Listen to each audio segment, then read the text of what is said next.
Mount Everest. एक ऐसा नाम सुनते ही दिमाग में क्या आता है? शायद एक अकेले इंसान की जीत, बर्फीले तूफान और दुनिया की सबसे ऊंची चोटी पर लहराता हुआ झंडा, राइट? लेकिन आज के इस विश्लेषण में हम 8,849 मीटर की ऊंचाई पर छिपे उन राजों से पर्दा उठाने वाले हैं जिनकी अक्सर बात ही नहीं होती। आज की हमारी पूरी चर्चा एवरेस्ट के अनसुने नायकों यानी वहां के असली हीरोज पर होने वाली है।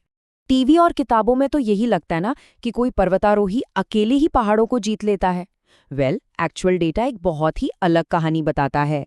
जी हाँ, ध्यान दीजिएगा, सिर्फ 4% लोग आज तक अकेले उस शिखर तक पहुंच पाए हैं। बाकी 96% वो अकेले नहीं थे। इसका सीधा सा मतलब है कि दुनिया की छत पर खड़े होने वाले हर सफल पर्वतारोही के पीछे एक अनसुना नायक था जिसने उनका रास्ता आसान बनाया। उनके बिना एवरेस्ट फतह करना ऑलमोस्ट इम्पॉसिबल है। भाग 1, द अनसंग हीरोज। तो सबसे बड़ा सवाल ये उठता है कि एवरेस्ट की चढ़ाई के पीछे के ये शेरपा आखिर हैं कौन? सबसे पहले एक बहुत बड़ा मिसकंसेप्शन क्लियर करते हैं। हम में से अक्सर लोग सोचते हैं कि शेरपा किसी जॉब का नाम है या किसी माउंटेन गाइड की पोस्ट है। एक्चुअली ऐसा बिल्कुल नहीं है।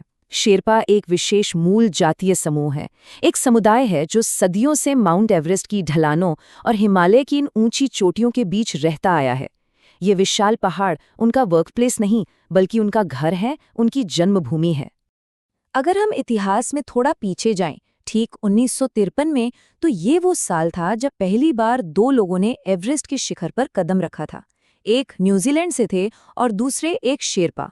बस उसी ऐतिहासिक पल से दुनिया भर के हजारों क्लाइंबर्स ने इस चोटी को छूने का सपना देखा।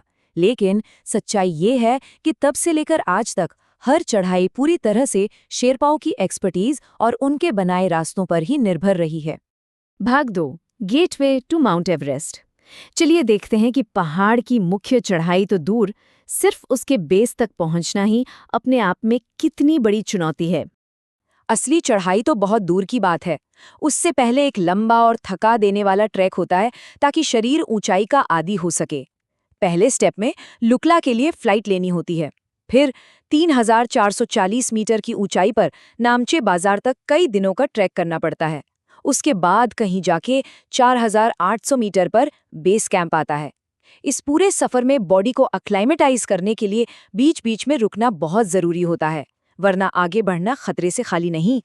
और ये रास्ता कोई आम रास्ता नहीं है।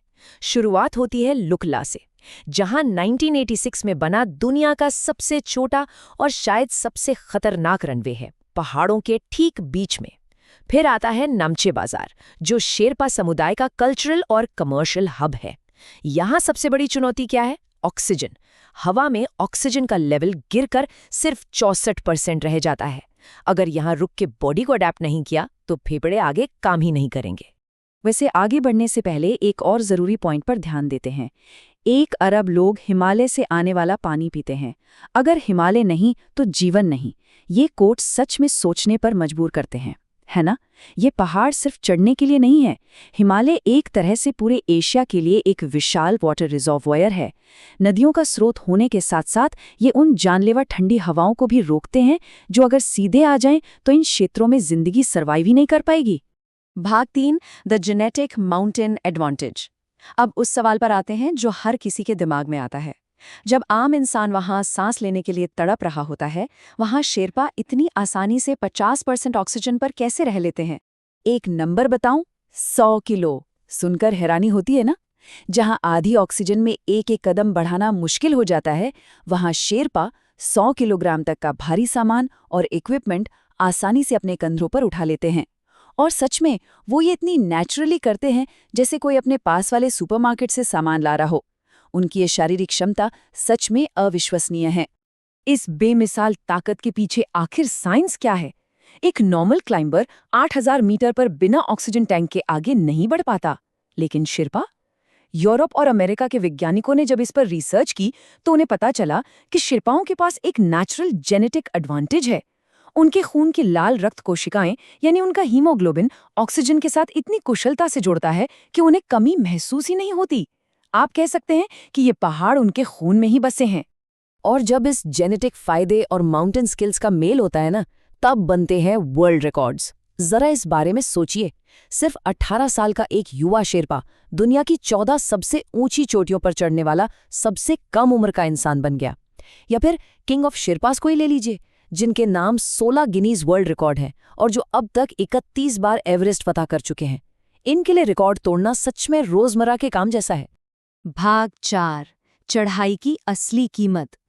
चलिए अब थोड़ा इस थ्रिल और एडवेंचर के पीछे की कमर्शियल रियलिटी यानी पैसे और खतरे के बारे में बात करते हैं। $50,000 ये कोई छोटी मोटी रकम नहीं है, बल्कि एवरेस्ट पर चढ़ने का मिनिमम स्टार्टिंग प्राइस है। सोचकर देखिए, इसमें सरकार की भारी परमिट फीस, पोर्टर्स का खर्च, शेरपाओं की फीस, मेडिकल टीम्स और एक बहुत बड़ा लॉजिस्टिक्स का खर्च शामिल होता है। बिना इस बजट के एवरेस्ट सिर्फ एक ख्वाब है। ये दुनिया के सबसे महंगे और खतरनाक शौकों में से एक है। लेकिन असल कीमत डॉलर्स में नहीं, किसी और चीज में चुकाई जाती है। पैसे देने वाले क्लाइंट्स के आने से बहुत पहले ही शेरपाओं का सबसे खतरनाक काम शुरू हो जाता है। बेस कैंप बनाने के लिए जमी हुई बर्फ और ग्लेशियर्स को तोड़ना, टेंट्स लगाना, जानलेवा रास्तों पर सेफ्टी रोप्स और लकड़ी की सीढ़ियां फिक्स करना और सबसे खौफनाक खुम्बू आइसफॉल जैसे खतरनाक रास्ते को खोलना। ये सब वो अपनी जान लगातार जोखिम में डालकर करते हैं। भाग 5, लाइफ, डेथ एंड रेस्क्यू। अब बात उस इलाके की जिसे सच में द डेड जोन कहा जाता है। हमारा काम वहाँ लोगों की जान बचाना है। ये अल्फाज एक शेरपा के हैं जो उनकी असली जिम्मेदारी बताते हैं। उनका काम सिर्फ रास्ता दिखाना नहीं है। इन ऊंचाइयों पर एक शेरपा गाइड के हर छोटे फैसले पर किसी की जिंदगी और मौत टिकी होती है। वो लोगों के सपनों को पूरा करने के साथ साथ उन्हें सुरक्षित जिंदा वापस लाने का भारी दबाव हर पल अपने सिर पर उठाते हैं। डेड जोन की डार्क रियलिटी ऐसी है कि सुनकर रोंगटे खड़े हो जाएं। वहां हमेशा अचानक आने वाले एवलांच यानी हिमस्खलन का जानलेवा खतरा मंडराता रहता है। 8000 मीटर के ऊपर इंसान की बॉडी बेसिकली काम करना बंद कर देती है। और सबसे हार्ट ब्रेकिंग बात पता है क्या है? कुछ क्लाइंबर्स जो वहां दम तोड़ देते हैं, उन्हें कभी वापस नीचे नहीं लाया जा सकता। वहां रेस्क्यू करना इतना खतरनाक होता है कि उनके शरीर हमेशा के लिए उसी बर्फ में दबे रह जाते हैं। तो आखिर में ये सब जानने के बाद एक बहुत ही गहरा सवाल उठता है, क्या एवरेस्ट को फतह करने की ये इंसानी जिद, ये जुनून उस कीमत से सच में बड़ा है जिसके लिए हम इन अनसुने नायकों को डेड जोन में अपनी जान दांव पर लगाने के लिए छोड़ देते हैं? हिमालय के ये शेरपा हर दिन अपनी जिंदगी रिस्क में डालते हैं ताकि कोई और दुनिया की छत पर खड़े होने का जश्न मना सके। इसी विचार के साथ आज के इस विश्लेषण को हम यहीं रोकते हैं।